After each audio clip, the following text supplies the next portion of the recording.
And now we're gonna talk about like determinism and free will.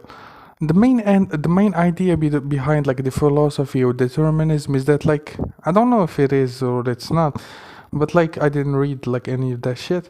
But like to understand like determinism, why do we get like the idea of determinism? Is that like everything in this planet is decided by the free will of every individual.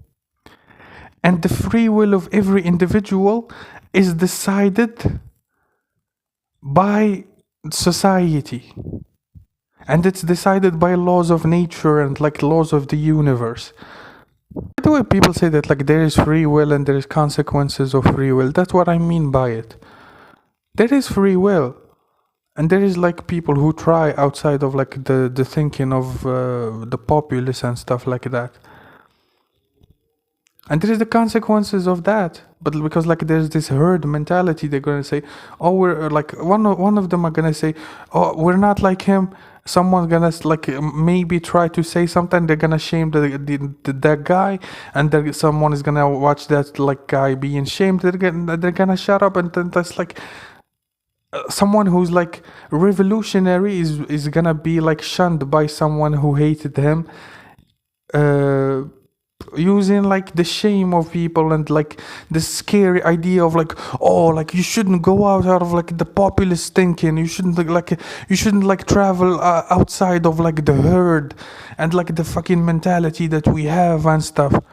But eventually there comes people come with like different ideas, with ideas backed up by logic, and they make something revolutionary. And that thing that was revolutionary and that was fought by like people who like were jealous and retarded becomes the norm eventually.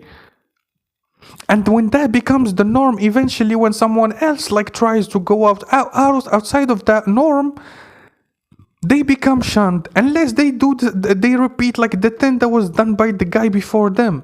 And that's how like something becomes standards. That's how like something becomes the norm.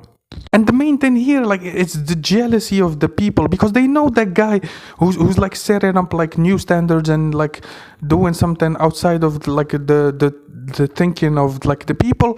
They know he's right. They're jealous. They know he's right. Like, and like they adopt his ideas in private, but like in public they shame him and stuff like that. And then they do like the thing that like retards did throughout history. They wait for him to die and they say, oh, the poor guy, he was so right. And like the thing becomes the norm. And